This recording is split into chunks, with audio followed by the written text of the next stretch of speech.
am that very same person. I am the fabulous sports babe. He is the pitching coach of your and my very favorite baseball team. Hey, what's new, Jim Hickey? Anything going on?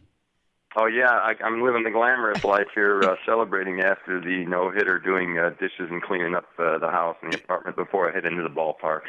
Have you ever been involved? Have you had a pitcher involved in one before? Not at the major league level. I've had a couple at the minor league level. I think one in rookie ball and one in Double A and one in Triple A also. But it's always a special thing, always a lot of fun. You end up, you're probably happier than the guy that threw it for him. I'm going to ask you about Garza, but let me ask you from your perspective. You're the pitching coach. You're the guy that needs to go out there and calm people down or say maybe your mechanics are wrong.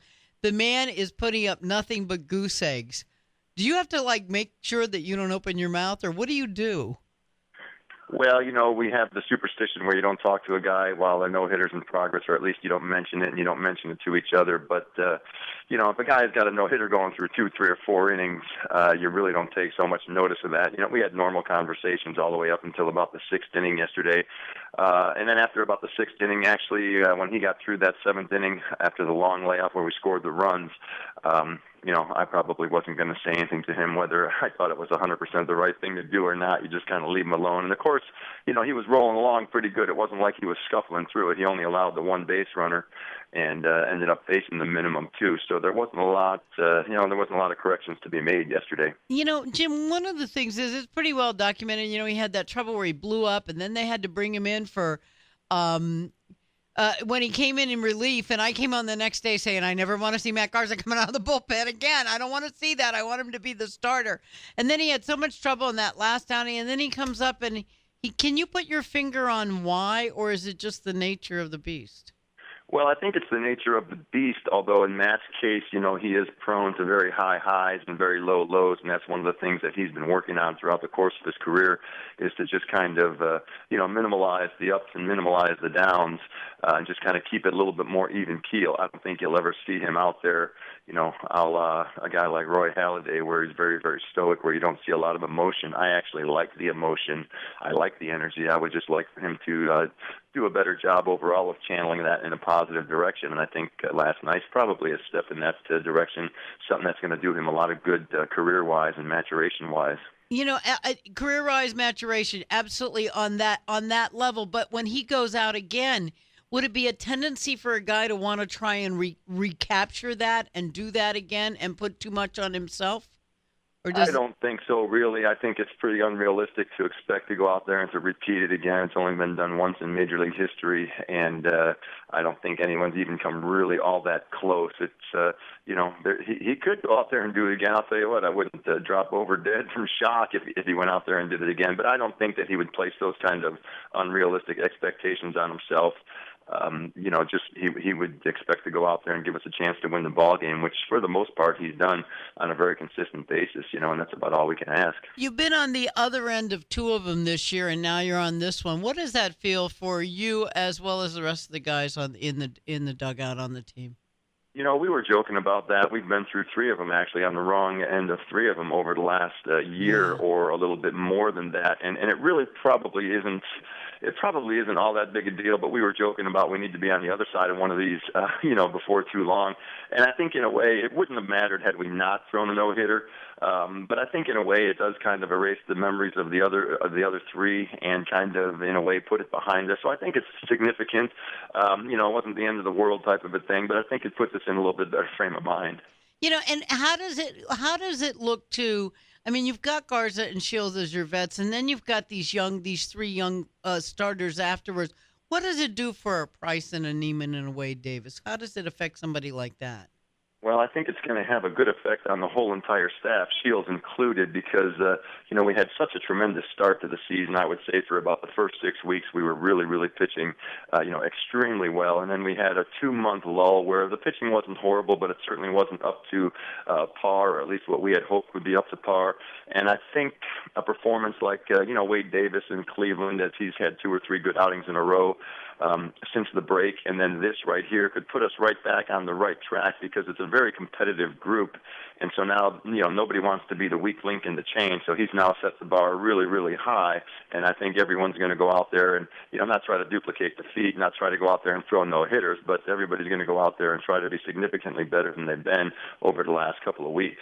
And, one of the things is you talked about how good they were. It was all the pitching and the defense that we talked about at the beginning of the year, and then they had that month of June that wasn't very good all the way around. But you're playing – I've always said, we're not playing 16 games like football players. We're playing 160 games. We're playing 10 times more games, so you're going to have a slump. A lot of times you like your slump to be over 14 days and not over the course of a month.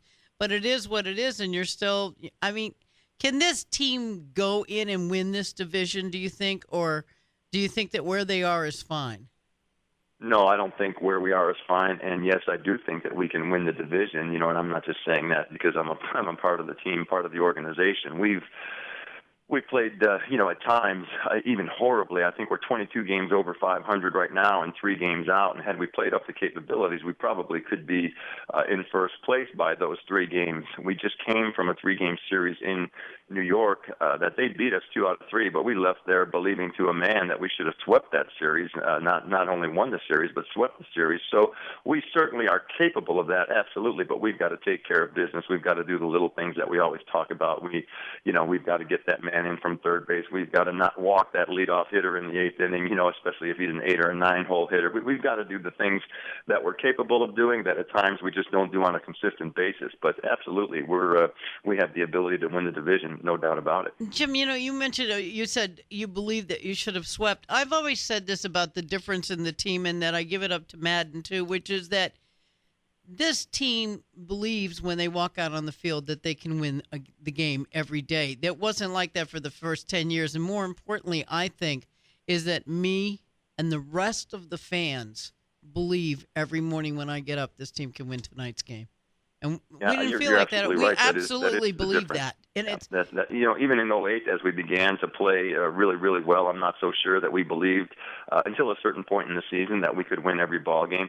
Even last year, as it was a disappointing year, I guess that's a nice barometer. The fact that last year was an extreme disappointment. Last year we believed that. And this year, absolutely, we believed that. But then getting off to that start as we did certainly, makes it a heck of a lot easier to believe. But even as we were going through the rough stretch of June, the rough stretch of 30 or 40 ball games, we didn't lose that belief at all. I think everyone, we just knew that if we continued to do the things that we needed to do, it would come around. And that's the way we feel. We do feel like we can win every game every night. Are you concerned about a guy like Shields being 8-9 right now going into the beginning of August? Well, the 8-9 does not concern me, no. Some of the other things concern me, as far as, some of the things that we were talking about earlier, as far as some of the little things, allowing some of these guys to reach base that really have no business reaching base. The 8 and 9 can be extremely misleading. Even the earned run average can be misleading. I think Sis is up around, the upper 4s. That can be a little bit misleading because you get the 1 or the 2 outings that really kind of skews those numbers. But I like what I've seen out of James over the last 3, 4, 5 starts, actually, just in terms of the way that he's delivering the ball and the things that we've been working on. So I would expect to see, significant improvement out of him over the last 13, 14 starts or whatever it is that he has left. But not a big concern, no. Now, my understanding is that my position on this team and the pitching staff may be in jeopardy if this Hellickson kid gets an opportunity, that the Babe might not be on the roster very long if this Hellickson kid comes up. Well, hopefully we'll see what right? happens with that roster move when it does take place. I don't know when it will be, but I think that Jeremy's done just about everything he can down there to merit an opportunity to pitch up here. And certainly, you just don't get promoted because you're ready to be promoted in a lot of cases. You get promoted because there's a need here on the club. And right now, in terms of the starting pitching, there's probably not a glaring need. Can he come up as a relief pitcher? Certainly he can, but he's never pitched in relief in his life. And there's a lot of other variables to take into consideration. But we're in the midst of 20 consecutive games right now, and I think 32 games in 33 days. So that's a pretty tough road to go. And if we run into a little bit of trouble, I wouldn't be surprised to see Jeremy come up and give us a little bit of a help.